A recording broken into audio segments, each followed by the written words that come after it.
tes. Waduh, apa tuh? Memang. Makan guys, anjay. Tapi kemarin lu beli buku itu tiga itu. 4 biji. Itu semua. Iya. Itu kemarin nih dari buku yang terakhir lu itu apa yang dapatnya?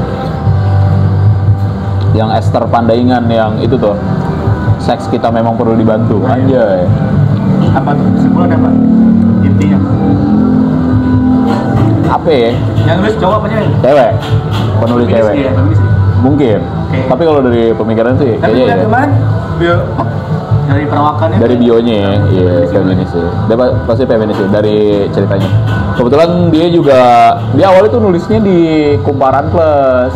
Jadi ada Kumparan kan ada yang gratis, ada yang Iya, benar. bayar tuh. Hah? Kumparan Plus tuh dia awalnya nulisnya Kumpulin itu. terus akhirnya dibukuin. Dari berapa mojok? Enggak, kalau yang seks kita perlu dibantu tuh apa ya kemarin ya? Agak lupa gue. Kayaknya itu tuh warning books apa gitu, lupa gue. Tapi sebenarnya itu buku keempatnya deh kalau nggak salah.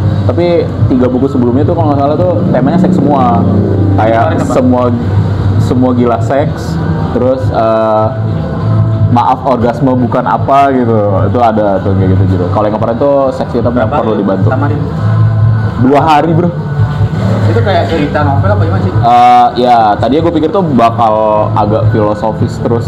Ternyata nggak, lebih ke storytelling si penulisnya aja.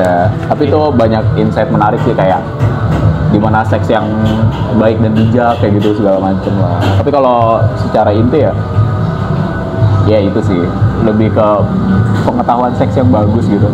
Nggak cuma itu. Lebih ke pengalaman dia kali ya? Lebih ke pengalaman dia. Nggak cuma itu aja sih sebenarnya. Ada pembelajaran yang menarik dari situ. Jadi memang ada seks baru kan? Kayak ternyata kita ada yang baru terutama tentang gimana lo mandang seks ya. Jadi kita tuh mandang seks nggak yang cuman urusan kelamin dan lain-lain gitu loh. Ternyata tuh kalau kata dia tuh seks tuh kayak puisi gitu. Apalagi ketika indah banget. Yoi, apalagi kalau keringet lo ketemu keringet pasangan lo dan lain-lain gitu. Jadi nggak cuman pemuas nafsu pasti, tapi ada sisi filosofisnya gitu loh. Sisi filosofisnya yang menarik. Karena dia kayak cerita kali jadi nggak kerasa. Ya, karena storytelling. Jadi nggak berasa bacanya. Itu dia 2 hari 3 harian lah gue bacanya. Itu kebetulan tipis juga kan, cuman 190 halaman. Kalau yang tadi tuh? Kalau yang tadi ini Kayak dia juga nggak? enggak, ini beda. Cowok kayak. Ini cewek penulis feminis Amerika nih, Naomi Wolf, Vagina, Kuasa dan Kesadaran. Ini sebenarnya ada buku yang lebih tebelnya. Judulnya tuh Vagina, a New Brief Vagina. Jadi ini ceritain tentang pengalamannya si penulis. Ceritain tentang pengalamannya si penulis yang enggak cewek. Dia tiba-tiba nggak merasakan orgasme lagi gitu. Terus tiba-tiba dia nyari, oh ternyata perempuan tuh lebih sekedar dari itu loh gitu. Ada yang luar biasa nih dari tubuh perempuan. Jadi ini tentang pengalaman tubuhnya juga. Tentang pengalaman tubuhnya juga nih menarik juga. Jadi lo mandang perempuan gak cuman sebagai enggak sih, baru bab 2. Jadi lo mandang perempuan tuh nggak cuman dari lu bukan mandang perempuan sih, lu nggak mandang vagina tuh dari sekedar lubang aja. Ternyata tuh dia luar biasa gitu, punya anugerah dan lain-lain. Bagus nih, menarik. Belum gue baca sih, ntar gue lanjutin lagi. Ini seru juga, storytelling juga, tapi lebih ilmiah aja. Soalnya dia menggabungkan storytelling tadi, budaya, nilai-nilai kebudayaan, terus nilai-nilai gender, nilai-nilai etnis, sama informasi dari dokter-dokter neuroscience gitu. Neuroscience tuh ahli saraf lah, bisa dibilang ya. Karena itu kan, karena dia punya masalah punggung, ternyata masalah punggung itu mempengaruhi masalah seksualitasnya dia, kayak gitu. Menarik sih. Menarik.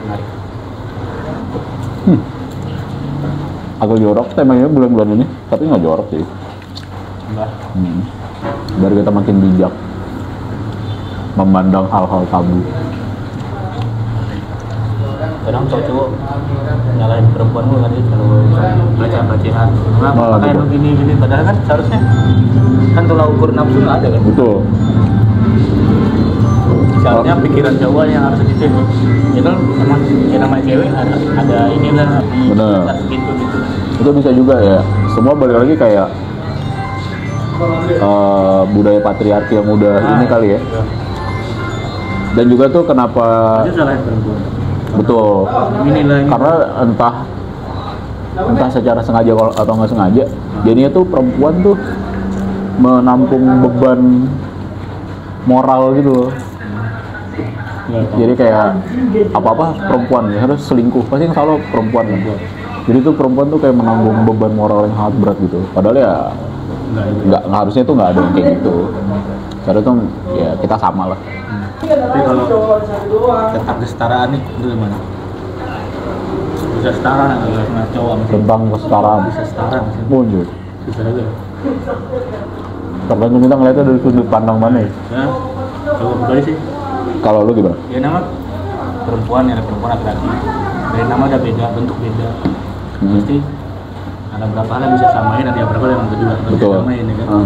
Kalau sama nggak asik dong hidup. Maksudnya kayak ini sama nih, kayak nggak ada dua warnanya gitu. Kalau gitu sederhananya ya.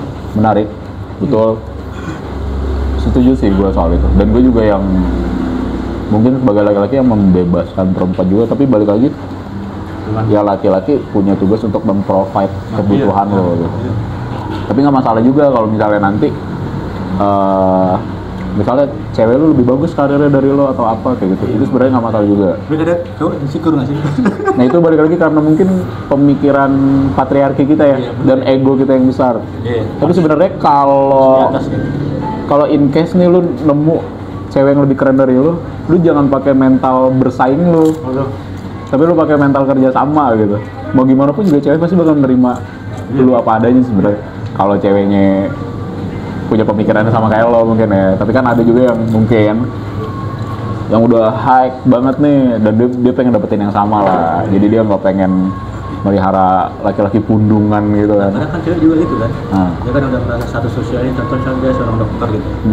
Jadi cari yang lebih ya. Betul. Rata-rata ya, tapi semua juga. Iya, tapi itu nggak masalah sih. Balik lagi ke preference orangnya. Tapi kalau ngomongin balik lagi ke tentang kesetaraan, bisa aja setara, tapi tetap ada job-job, hal-hal yang ini terkhususkan laki-laki yang bisa, misalkan kayak apa misalnya, takut salah ngomong nih ntar disikat SJW feminis lagi nih. Enggak gitu apa, ya. Misalnya kayak apa ya? Kayak berbau-bau tenaga kali ya. Mungkin kita tulang rusuk kita lebih kuat ya kayak gitu. Mungkin ya hal-hal yang kayak gitu. Bukannya cewek nggak bisa, tapi ya sebaiknya dikasih ke laki-laki lah. Mungkin dari fisik atau lain-lain itu kita lebih bisa gitu dan lain-lain. Ya gitulah. Balik lagi ke kalau gue membebaskan, tapi tetap laki-laki itu sebagai provider lah kayak gitu. Nah balik lagi, karena kekuatan kita kan gak cuma di finansial kan, tapi kan kita dilihat juga responsibility kita, kepekaan kita dan lain-lain. Itu sih perempuan tuh butuh itu bro. Mereka sibuk nih gitu kan di kantor, kuat gitu, ntar di rumah manja-manja lagi sama kita ya. Tapi kalau setara bisa lah, setara. Gue memandang kesetaraan sih soalnya capek cuy jadi cowok independen. Cewek-cewek dong rawat gue. Balik ya. Kadang gue lihat kayak beberapa orang mungkin, tapi nggak semua ya, kayak membuat dalih kesetaraan. Sebenarnya dia mager aja, tapi dari kesetaraan. Contoh misalnya bersih-bersih rumah nih. Apa nih masa cewek doang nih kan? Nggak bisa sebenarnya. Cewek doang gitu kan. Kadang kan ya mungkin tujuannya bagus, tapi beberapa hal ada juga mungkin yang nggak kejutan tujuannya cuma kayak mager ya bersih-bersih. Mager. Pakai dalih itu mungkin ya. Bisa jadi. Tapi sebenarnya kita harus nge-breakdown lagi sih sebenarnya. Apa sih sebenarnya yang konsep kesetaraan yang di ujung, yang diusung gitu? Ya sih. Kayak gitu. Apa kan soalnya kan udah ada pembagian kerja kan sebenarnya emang hal yang bagus gitu, maksudnya kayak sehingga lo perempuan nggak melakukan kerja kasar dan lain-lain lah, gitu atau dan lain-lain. Nah kan dulu kan kayak gitu kan, kayak kita zaman purba nih, pembagian kerjanya yang cewek-cewek di kebun gitu, yang cowok-cowoknya menggarap sawah lah apa, iya kayak gitu-gitu lah. Kan sebenarnya emang ada tujuannya supaya mungkin nggak memberatkan si perempuan gitu. Kali kita sayang sama perempuan. Kalau yang heteroseksual, kita diserang SJW. Ini sensitif bro soalnya bro. Di era modern ngobrolin kayak gini. Aku tuh diserang sama SJW. Tapi balik lagi kita nggak mengkerdilkan ya. Kita tetap mengusung. Kalau gue sih tetap mengusung kesetaraan mestinya. Karena ya intinya saling kerja sama, saling memahami. Kalau lagi gini bro, akhirnya gue mikir kayak kekurangan kita disempurnakan oleh pasangan kita, kekurangan pasangan kita disempurnakan oleh kelebihan kita, kayak gitu. Jadi ya hilangin lah mindset persaingan dan lain-lain gitu. Coba gunakan pemikiran kerjasama dan lain-lain. Mungkin di awal emang agak berat gitu, kayak misalnya pasangan lo lebih keren lah karirnya atau apa. Nah tapi yang cowok juga nggak jadi nggak jadi pundung diem aja. Lu juga harus tetap improve diri lu gitu loh. Nggak yang cuman kayak udahlah dia lebih keren lah dari gue lah. Ntar akhirnya lu bete dan lain-lain. Kadang-kadang tuh yang kayak gitu-gitu yang bikin hubungan berantakan juga kan akhirnya. Kayak gitu sih gue. Tapi tetap kesetaraan. Tapi tetap laki-laki nggak boleh meninggalkan tanggung jawabnya sebagai laki-laki. Pedes juga. Pedes loh. Kayak omongan tetangga. Omongan tetangga selain pedes juga pahit bro.